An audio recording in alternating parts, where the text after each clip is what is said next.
Hi everyone. నేను రీసెంట్‌గా చెన్నై వెళ్ళినప్పుడు పీస్ మిఠాయి బండి కనిపించింది. పీస్ మిఠాయి ఎంతమందికి తెలుసు? నాకైతే పీస్ మిఠాయి అంటే చాలా ఇష్టం. నా చిన్నప్పుడు మా వీధిలో గంట సౌండ్ చేసుకుంటూ పెద్ద గాజు సీసాలో పీసు మిఠాయితో బండి వచ్చిందంటే ఇంట్లో ఉన్న చిల్లర తీసుకొని పావలా రూ. 1. ఈ పీసు మిఠాయిని కొనుక్కొని ఇంకాస్త కొసరు వెయ్యమని అడిగి వేయించుకొని పేపర్ పొట్లంలో కట్టిన పీసు మిఠాయిని తింటుంటే మా వీధిలో నుండి పీసు మిఠాయి బండి వెళ్ళిపోయేలోగా పొట్లంలో ఉన్న పీసు మిఠాయి అంతా నోట్లో కరిగిపోయేదండి. ఇక చెన్నైలో దొరికే ఇడియప్పం. ఇది కూడా నాకు చాలా చాలా ఇష్టం. ఈ ఇడియప్పం చెన్నైకి వెళ్తే తినకుండా మాత్రం అస్సలు రానండి.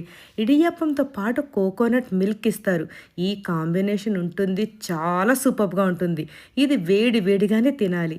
ఇడియప్పంలో veg and non veg curries combination కూడా చాలా బాగుంటుందండి. నాకైతే కోకోనట్ మిల్క్ తోటే ఇలా తినటం ఇష్టం. చెన్నైలో దొరికే ఆపం కూడా చాలా బావుంటుంది. అది కూడా నేనెప్పుడు మిస్ అవ్వను.